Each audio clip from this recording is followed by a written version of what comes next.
ये कहानी है एक ऐसे लड़के की जिसे छोड़कर दुनिया के सारे लोग ज़ॉम्बी बन गए। ये देखकर वो बहुत खुश होता है क्योंकि अब उसे अपनी घटिया जॉब पर कभी वापस नहीं जाना पड़ेगा। वो मजे से अपनी लाइफ जीने लगता है, महंगे स्टोर्स में जाकर अपनी पसंद का खाना खाता है क्योंकि अब ना महंगाई का डर है और ना पैसों की चिंता। रास्ते में जहाँ भी कोई महंगी बाइक दिखती वो उसका मजा लेता क्योंकि अब वो इस दुनिया का इकलौता मालिक है। मगर समय के साथ वो बोर होने लगा और धीरे धीरे डिप्रेशन में चला गया। तन्हाई उस पर भारी पड़ने लगती है। इसके बाद वो ह्यूमैनिटी को कैसे बचाता है, आइए कहानी शुरू से देखते हैं। एक साल पहले की बात है। अकीरा नाम का एक जापानी लड़का जो अभी अभी कॉलेज से ग्रेजुएट हुआ था, उसे तुरंत ही एक बड़ी कंपनी में जॉब मिल गई। इसी वजह से आज वो बहुत खुश था क्योंकि इस कंपनी में काम करना उसका सपना था। पहले ही दिन उसे अपने नए साथियों से मिलने का मौका मिलता है। इसी दौरान अकीरा की मुलाकात ओटोरी से होती है और वो पहली नजर में ही उससे प्यार कर बैठता है। काम के बाद अकीरा को अपनी टीम के साथ डिनर पर बुलाया जाता है जहाँ वो अपने साथियों से रिश्ते मजबूत करने की कोशिश करता है। डिनर के बाद जब वो सबको अलविदा कहकर घर जाने की बात करता है तो उसे पता चलता है कि उसे बाकी साथियों के साथ वापस कंपनी जाकर सारी रात काम करना होगा। वहाँ सबके पास सख्त डेडलाइंस होती हैं और समय पर काम पूरा करने के लिए कई दिन घर नहीं जा पाते। कुछ महीनों की थका देने वाली रूटीन के बाद अकीरा पूरी तरह से टूट जाता है। न वो ठीक से सो पाता है, न नहा पाता है और ऊपर से उसे कसुगी नाम के सख्त मिजाज बॉस के ऑर्डर्स भी मानने पड़ते हैं। एक रात जब वो अपने दोस्त से कंपनी में होने वाले जुल्म की शिकायत करता है तो दोस्त उसे नौकरी बदलने का सुझाव देता है, मगर उसे पैसों की बहुत ज्यादा जरूरत थी और इससे ज्यादा सैलरी कोई कंपनी नहीं दे सकती थी। केंशो उसका कॉलेज का दोस्त था और दोनों फुटबॉल टीम के बेस्ट खिलाड़ियों में से थे, मगर केंशो अपनी जॉब से बहुत खुश था और एक कामयाब इंसान बन चुका था। जब अकीरा को पता चलता है कि उसका दोस्त अच्छी कमाई कर रहा है और लड़कियों में भी काफी पॉपुलर है तो उसे जलन महसूस होती है और वो मजाक में उसे छेड़ने लगता है। इसी दौरान दोनों दोस्तों में झगड़ा हो जाता है और वो लड़ते लड़ते अलग हो जाते हैं। कुछ दिन बाद अकीरा सबवे स्टेशन पर इंतजार कर रहा होता है कि एक शख्स अजीब सी हालत में उसके पीछे से गुजरता है, मगर थकान की वजह से वो ध्यान नहीं देता। अगली सुबह जब उसकी अलार्म बजती है तो वो एक और थका देने वाले दिन के लिए तैयार होता है, लेकिन इस बार जब वो अपने अपार्टमेंट से नीचे उतरता है तो देखता है कि उसका एक पड़ोसी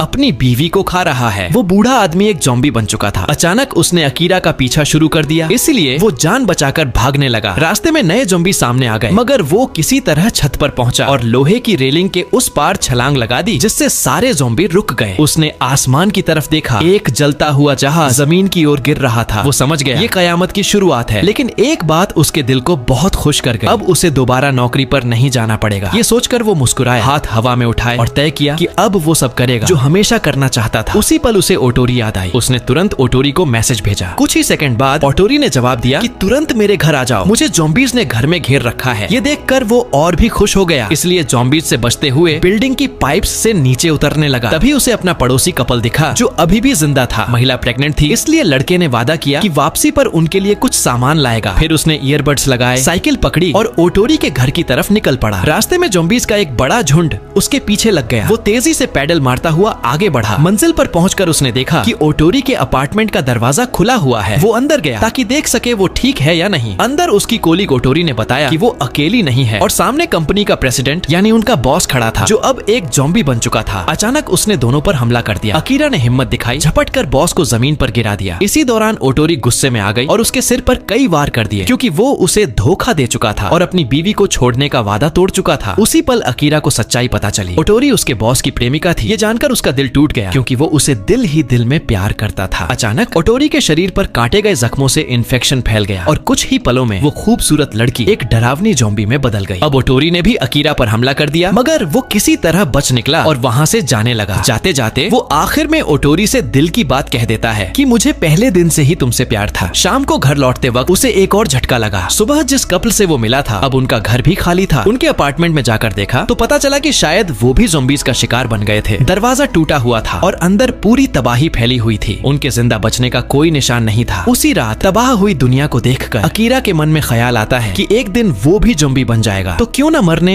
या बदलने से पहले अपनी सारी ख्वाहिशें पूरी कर ले। इसीलिए वो एक टू डू लिस्ट बनाता है। पहला पॉइंट था किसी लड़की से प्यार का इजहार करना जो वो पहले ही कर चुका था, इसलिए उसे काट कर मुस्कुरा देता है। फिर वो लिस्ट में नई चीजें जोड़ता है और कसम खाता है कि कल से उन्हें पूरा करना शुरू करेगा। अगले दिन वो सुबह जल्दी उठा और कमरे का 1 साल पुराना कचरा साफ किया, फिर सुपरमार्केट गया, ट्रॉली में दिल भरकर सामान डाला क्योंकि अब न पैसों की चिंता थी और न ही महंगाई का डर। रास्तों में घूमते हुए अचानक ज़ॉम्बी स्टाफ ने उसे देख लिया और वो काटे जाने से बचने के लिए तेजी से भागा। इसके बाद वो ब्यूटी सैलून गया, बालों का रंग बदला, लेकिन नया रंग उसे अच्छा नहीं लगा तो वापस पुराना कर लिया। अगले दिन उसने टोक्यो की एक ऊंची बिल्डिंग पर अपना पोर्ट्रेट बनाया। घर लौटते वक्त हमेशा की तरह ज़ॉम्बीज उसका पीछा कर रही थी। रास्ते में उसे एक खूबसूरत बाइक नजर आई। वो मुस्कुराया और उसे अपनी नई सवारी बना लिया। अब ज़ॉम्बीज की तबाही को शुरू हुए 5 दिन गुजर चुके हैं, इसलिए अकीरा ने फैसला किया कि आज वह अपनी बिल्डिंग की छत पर बारबेक्यू करेगा। मगर जैसे ही उसने बैठकर खाना शुरू किया तो उसे एहसास हुआ कि उसके सारे मसालों में नमक खत्म हो चुका है, इसलिए वह नमक लेने सुपरमार्केट गया। वहाँ उसे महसूस हुआ कि उसके अलावा भी यहाँ कोई है। वह यह देखने के लिए आगे बढ़ा कि कहीं कोई ज़ॉम्बी तो नहीं। इतने में एक लड़की ने उस पर ज़ॉम्बी समझकर हमला कर दिया, मगर जैसे ही उसे पता चला कि अकीरा इन्फेक्टेड नहीं है तो वह तुरंत रुक गई। तभी कुछ ज़ॉम्बीज स्टोर में घुस आते हैं, जिन्हें देखकर अकीरा तो डर गया, मगर शिजुका ने बड़ी आसानी से सारे ज़ॉम्बीज को हैंडल कर लिया। ये देखकर अकीरा बहुत इम्प्रेस हुआ। उसने शिजुका से रिक्वेस्ट की, मुझे भी अपने साथ ले चलो, मगर शिजुका ने यह कहकर मना कर दिया कि मैं तुम जैसे भोंदू को अपने साथ रखकर खुद की जान खतरे में नहीं डालना चाहती। घर वापस आकर अकीरा अपनी और केंचो की कॉलेज के जमाने की एक तस्वीर देखता है, जिससे उसे अपने पुराने फ्रेंड की याद आ गई। इसलिए उसने माफी मांगने के लिए तुरंत केंचो को कॉल मिलाई। बातचीत करके उसे पता चला कि केंचो एक होटल के कमरे में फंस चुका है, जहाँ उसके साथ एक ज़ॉम्बी महिला मौजूद है, जिसकी वजह से वह बाहर नहीं निकल पा रहा क्योंकि पूरा इलाका ज़ॉम्बीज से घिरा हुआ है। यह सब सुनकर अकीरा अपने दोस्त केंशो को बचाने निकल पड़ता है। रास्ते में वह खुद को ज़ॉम्बीज से बचाने के लिए अपना पुराना यूनिफॉर्म और हेलमेट पहनता है। ज़ॉम्बीज ने उस पर हमला किया, मगर अकीरा ने पहले ही तैयारी कर रखी थी। आखिरकार वह बहुत सी मुश्किलों के बाद उस होटल तक पहुंच ही गया जहां केंशो फंसा हुआ था। अकीरा ने दिमाग लगाया और एक छोटे से साउंड बॉक्स को यूज करके सारे ज़ॉम्बीज को अपनी ओर आकर्षित किया, क्योंकि ये ज़ॉम्बीज आवाज सुनकर ही हमला करते हैं। साउंड बॉक्स से सारे ज़ॉम्बीज का ध्यान भटका और अकीरा को अंदर जाने का मौका मिल गया। अंदर पहुंचकर वह अपनी फुटबॉल स्किल्स का यूज करते हुए ज़ॉम्बीज से बचता हुआ आगे बढ़ने लगा और आखिरकार केंशो तक पहुंच ही गया। वह परसों होने वाली लड़ाई के लिए काफी शर्मिंदा था, इसलिए अकीरा ने उससे माफी मांगी। उसी समय अकीरा की आवाज सुनकर कुछ ज़ॉम्बीज उनके करीब पहुंच गए, इसलिए दोनों फ्रेंड्स एक सीढ़ी उठाकर दरवाजे को बंद कर देते हैं ताकि ज़ॉम्बीज बाहर न निकल सके। शाम को वह दोनों एक रेस्टोरेंट में अपनी मुलाकात का जश्न मनाने लगे, जहां केंशो उनके लिए एक जबरदस्त दावत तैयार करता है। खाने के बाद अकीरा अपनी टू डू लिस्ट उसे दिखाता है, जिसे देखकर केंशो नोट करता है कि अकीरा की अभी भी बहुत सी इच्छाएं अधूरी हैं। उसे यह देखकर बहुत खुशी हुई कि उससे माफी मांगना भी अकीरा की लिस्ट का एक इम्पोर्टेंट पॉइंट था, यानी अकीरा दिल का बहुत साफ लड़का था। केंशो उसे धन्यवाद बोलता है कि उसने आकर उसकी जान बचाई। उसी समय अकीरा के मन में एक नया आइडिया आता है और वह अपनी नोटबुक में एक नई इच्छा लिखता है, जो उसके बचपन का सपना था। वो एक ऐसा हीरो बनना चाहता था जो सबकी जान बचाए। अगले दिन केंशो फोन पर न्यूज देखता है और उसे पता चलता है कि ज़ॉम्बीज ने पूरा टोक्यो बर्बाद कर दिया है। तभी अकीरा ने सुझाव दिया कि वे दोनों इबाराकी चलें, जहां मरीन पैराडाइज एक्वेरियम स्थित है। उसका प्लान था कि वहां स्विमर्स के लिए बने शार्क रेजिस्टेंट सूट्स को चुरा कर लाएंगे, जिससे ज़ॉम्बीज उन्हें काट नहीं पाएंगे और वो सुपर हीरो की तरह खुलकर लड़ सकेंगे। दोनों फ्रेंड्स सफर से पहले कुछ सामान इकट्ठा करने के लिए एक कन्वीनियंस स्टोर पर गए। अचानक कहीं से एक बस आई और यात्रियों में से एक ज़ॉम्बी बन गया, जिससे हर तरफ भगदड़ मच गई। जैसे ही लोग बचने के लिए भागने लगे तो सड़कों पर फैले ज़ॉम्बीज ने उन पर हमला कर दिया। उसी समय बस ड्राइवर और 2 यंग एयर होस्टेस रिका और मकी स्टोर के अंदर भागकर अपनी जान बचा लेती हैं। अकीरा ने देखा कि एक लड़की ज़ॉम्बीज से लड़ रही है। ये वही लड़की शिजुका थी जिससे वह सुपरमार्केट में मिला था। जब उसे लगा कि ज़ॉम्बीज अब उस पर भारी पड़ रहे हैं तो शिजुका भी स्टोर के अंदर चली गई और दोनों फ्रेंड्स ने तुरंत ही दरवाजा बंद कर दिया। तभी बस ड्राइवर ने बताया कि वह यात्रियों को इबाराकी मरीन एक्वेरियम ले जा रहा था, क्योंकि उसने सुना था कि वहाँ इंसानों के लिए एक सुरक्षित जगह है। वहाँ किसी को यह नहीं पता था कि ड्राइवर के हाथ पर काटने का जख्म है और अब उसके ज़ॉम्बी बनने में ज्यादा देर नहीं। डरावनी सुबह के बाद माहौल को हल्का करने के लिए रेका और माकी ड्रिंक करने लगी, मगर शिजुका बाहर जाकर हालात देखने लगी। कुछ मिनट बाद वो दोनों महिलाएं पूरी तरह नशे में चली गईं और केंशो को अपने साथ अकेले में आने को बोलती हैं। तभी शिजुका भी वापस आ गई और वह अकीरा के साथ ज्यादा सरवाइव करने की प्लानिंग बनाने लगी। अचानक ड्राइवर, जो सोया हुआ लग रहा था, उठ खड़ा हुआ और तब सबको पता चला कि अब वो भी एक ज़ॉम्बी बन चुका है। ये देखकर सब तुरंत भागने लगे, मगर ज़ॉम्बी स्टोर के दूसरे कोने की तरफ चला गया, जहाँ केंशो एयर होस्टेस के साथ मजे कर रहा था। ज़ॉम्बी ने वहाँ पहुंचकर माकी को काट लिया। उसकी मदद करने की कोशिश में रेका भी उसका शिकार हो जाती है, मगर केंशो किसी तरह वहाँ से भाग निकलता है। अपने फ्रेंड की चीखें सुनकर अकीरा तुरंत उसकी मदद के लिए आता है, मगर तभी शिजुका ने रेडियो ऑन करके ज़ॉम्बीज का ध्यान भटका दिया। कुछ देर बाद वो भी दरवाजे की तरफ भागी, मगर वहाँ उसे घायल एयर होस्टेस मिली। वो अभी दरवाजा खोलने ही वाली होती है कि ज़ॉम्बीज उस पर झपटने लगते हैं। ऐसे में केंशो कुछ फायरवर्क्स जला बुलाकर ज़ॉम्बीज़ का ध्यान भटकाता है और अकीरा मौका पाकर शिजुका को वहाँ से जिंदा बाहर निकाल लेता है।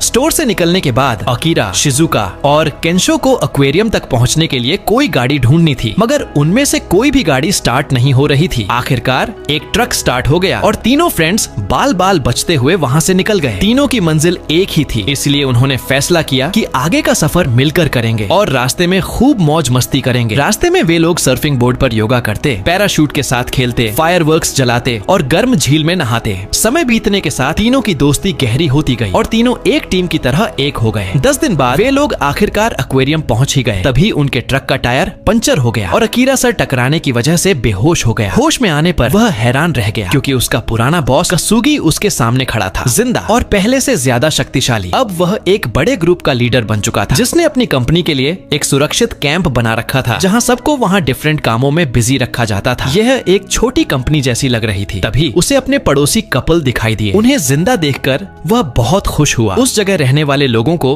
ग्रुप्स में डिवाइड किया गया था ताकि काम अच्छे तरीके से चल सके। बॉस ने बताया कि उसने सिक्योरिटी के लिए ज़ॉम्बीज़ के एक जत्थे को पिंजरे में कैद कर रखा है, जो किले की बाहर वाली दीवारों के आसपास घूमते रहते हैं ताकि बाहर से कोई हमला न कर सके। इस तरह यहाँ लूटमार या खतरे की कोई गुंजाइश ही नहीं है। बॉस ने अकीरा से कहा कि वह फिर से उसके साथ काम करे क्योंकि उसे स्किलफुल वर्कर्स की जरूरत है जो डिसिप्लिन के साथ यहाँ हर काम करे। पहले तो अकीरा ने इनकार किया क्योंकि वह अब भी अपनी टू डू लिस्ट के सारे सपने पूरे करना चाहता था, मगर बॉस ने उसके फ्रेंड्स को मारने की धमकी दी, जिससे वह समझ गया कि फिलहाल उनके लिए यही बेहतर जगह है। इसीलिए अकीरा ने फैसला किया कि वह एक बार फिर उसी व्यक्ति के लिए काम करेगा जिसने पहले उसकी लाइफ को नरक बना दिया था। लंच के समय केंशो यह देखकर बहुत क्रोधित होता है कि उनका बॉस और उसके चेलों अच्छे खाने पर हाथ साफ कर रहे हैं, जबकि बाकी सभी जिंदा बचे हुए सिर्फ रोटी और मांस के छोटे छोटे टुकड़ों पर गुजारा कर रहे हैं। रात को जब सभी सो जाते हैं, कासाका, केंशो और शिजुका को पार्किंग लॉट में लेकर बताते हैं कि अगर वे यहाँ से जाना चाहते हैं तो किसी भी गाड़ी का यूज कर सकते हैं। ये सारी गाड़ियां उन लोगों की थीं जो कभी इस कंपनी में खुद को सुरक्षित करने के लिए आए थे, मगर अब कोई यहाँ से निकलने का सोच भी नहीं सकता क्योंकि बाहर की दुनिया में बहुत खतरा है। वे सब यहाँ काम करने पर मजबूर हैं, मगर फिर भी वे खतरा मोल लेने के बजाय उसी गुलामी में रहना पसंद करते हैं। अगली सुबह बॉस अपने कुछ लोगों को किसी सुपरमार्केट से खाना लाने के लिए भेजता है, मगर जब ट्रक वापस आता है तो उसके पिछले हिस्से में छुपा एक ज़ॉम्बी वर्कर्स पर हमला कर देता है। इसी समय वे ज़ॉम्बीज़ जो पहले बाहर कैद थे अब अंदर आ गए और कंपनी के लोगों को चीर फाड़ कर मारने लगते हैं। यहाँ तक कि मछुआरे जो पूल के किनारे मौजूद थे उन पर भी हमला होता है और वे पानी में गिर जाते हैं, जहाँ एक विशाल ग्रेट व्हाइट शार्क उनकी बॉडीज को नोचकर खा जाती है। जब यह सब तबाही फैल रही थी तब वे तीनों फ्रेंड्स पार्किंग लॉट में मौजूद थे। केंशो ने कहा, मैंने ट्रक टायर ठीक कर दिए हैं, और वह अकीरा को मनाने लगा कि वे आज रात यहाँ से निकल जाएं। मगर अकीरा अब डर चुका था। वह कहता है कि जिंदा रहने का सिर्फ एक रास्ता यही है कि वे उसी कंपनी में रहें। यह कहकर वह वापस काम करने चला गया। इसी समय शिजुका को अकीरा की नोटबुक मिली जिसमें उसकी सभी विशेष लिखी हुई थी जो वह अभी पूरी करना चाहता था। यह देखकर उसके दिल में दया पैदा होती है और वह फैसला करती है कि वह केंशो के साथ यहाँ से निकल जाएगी। शिजुका कहती है कि कंपनी के अंदर भी लोग बिल्कुल सुरक्षित नहीं हैं, इसलिए वह यहाँ ज़ॉम्बी बनकर कभी भी अपनी जिंदगी बर्बाद नहीं करेगी। फिर वह अकीरा को उसकी नोटबुक दिखाती है और याद दिलाती है कि उसके पास अब भी दर्जनों सपने हैं जो वह ज़ॉम्बी बनने से पहले पूरा करना चाहता था। यह सुनकर अकीरा को अपने सभी सपने, दोस्तों के साथ बिताए पल और अपनी जिंदगी की असली विशेष याद आ जाती हैं। उसके दिल में एक बार फिर हिम्मत पैदा होती है। यह देखकर उसका बॉस गुस्से से पागल हो जाता है कि शिजुका उसके अच्छे वर्कर्स को उसके खिलाफ भड़का रही है। वह लड़की को जमीन पर गिरा देता है और गुस्से में नोटबुक को अपने पैरों तले रौंदने लगता है। यह देखकर अकीरा सहन नहीं कर पाया। वह अपने ही बॉस को मुक्का मारकर नीचे गिरा देता है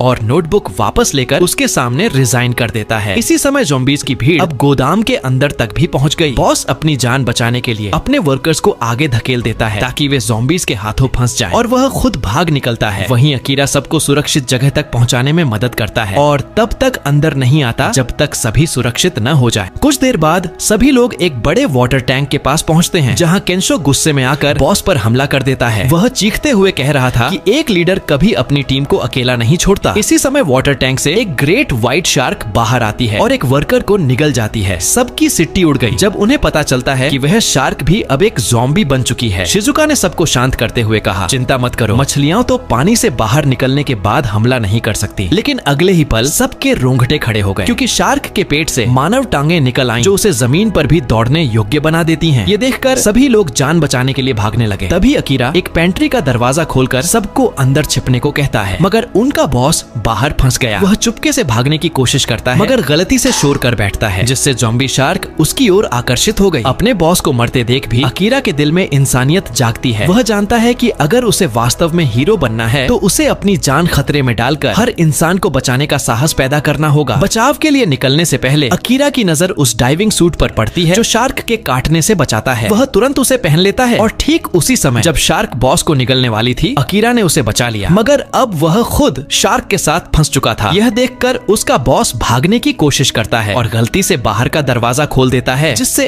और भी ज़ॉम्बीज अंदर आ जाते हैं। उधर केंशो अपने फ्रेंड को मुश्किल में देखकर एक गाड़ी स्टार्ट करता है। उसकी आवाज सुनकर शार्क उसकी ओर आकर्षित हो जाती है। वह गाड़ी को धकेलकर शार्क के सामने खड़ा कर देता है ताकि उसे रोके रखे, जबकि अकीरा और बॉस वहाँ से भाग जाते हैं। अब वह बहुत सारे ज़ॉम्बीज के बीच घिर चुका था। यह देखकर अकीरा अपने सूट पर भरोसा करते हुए ज़ॉम्बीज पर हमला करता, लेकिन जल्दी ही उसे एहसास होता है कि हालांकि सूट उसकी स्किन को घायल नहीं होने देता, मगर काटने से होने वाला दर्द वह अब भी महसूस कर सकता है। उधर केंशो की गाड़ी शार्क के सामने टिक नहीं पा रही थी, इसलिए वह भागने लगता और दीवार में बनी एक छोटी सी दरार के जरिए एक्वेरियम के टैंक में चला जाता, जिससे ज़ॉम्बी शार्क उसी होल के अंदर फंस गई। इस समय तक अकीरा बिल्कुल थक चुका था और अब वह और सहन करने के योग्य नहीं था। ज़ॉम्बीज ने उसे घेर लिया और उसके शरीर को चीरने की कोशिश कर रहे थे। इतने में शिजुका 2 स्पीकर का यूज करके ज़ॉम्बीज का ध्यान भटका देती है। जैसे ही ज़ॉम्बीज उस पर हमला करने लगते हैं, वह दौड़कर पूल के किनारे गई और स्पीकर को वहाँ मौजूद पत्थरों पर फेंक दिया। उसकी हाजिर दिमागी काम कर गई और ज़ॉम्बीज उस आवाज का पीछा करते हुए सीधे एक्वेरियम में जा गिरे, जिससे वे बाहर निकलने के काबिल नहीं रहे। अब वे सब जश्न मनाने ही वाले थे कि तभी ज़ॉम्बी शार्क दीवार तोड़कर बाहर निकलती है और बॉस को जोर से उछाल देती है। अकीरा दौड़कर उसे बचाने की कोशिश करता है, मगर शार्क उसे भी नहीं छोड़ती और अकीरा का बाजू अपने मुंह में कसकर दबा लेती है। उसे मुश्किल में देखकर शिजुका कोई हल सोचने लगी। तभी उसने आइडिया दिया कि 2 टॉर्च की बैटरीज को यूज करके शार्क को इलेक्ट्रिक शॉक दिया जाए। समस्या यह है कि यह काम सिर्फ अकीरा ही कर सकता है, क्योंकि वह सूट पहने हुए है। पहला कदम यह था कि ज़ॉम्बी शार्क का ध्यान भटकाया जाए ताकि वे अकीरा पर हमला न करें। फिर जैसे ही मौका मिला, केंशो बिल्कुल वैसे ही बैटरीज फेंकता है जैसे वह कॉलेज में फुटबॉल खेलता था। अकीरा बैटरीज पकड़ता है, अपने मुक्के में पावर भरकर शार्क के फेस पर जोरदार घूंसा मारता है, जिससे पूरा सूट बिजली से भर गया। एक तेज इलेक्ट्रिक शॉक शार्क के शरीर में दौड़ जाती है, जिससे वह पैरालाइज्ड होकर जमीन पर गिर पड़ी और उसकी हरकत खत्म हो जाती है। अगले दिन सब लोग अपनी गाड़ियों में राशन और जरूरी सामान भरने लगते हैं ताकि वे इस जगह को छोड़कर नई मंजिल की तरफ बढ़ सकें। अब वे गुलामी जैसी जिंदगी छोड़कर एक ऐसे सफर पर निकलने वाले हैं जिसमें मकसद और आजादी दोनों शामिल हैं। जब बॉस ने देखा कि उसके वर्कर्स उसे छोड़कर जा रहे हैं, तो वह गुस्से में चिल्लाता है और उन्हें वापस आने का आदेश देता है, लेकिन अब उसकी बात कोई नहीं सुनता। अकीरा एक दिन के लिए ही सही, लेकिन हीरो बनने का सपना पूरा कर चुका है।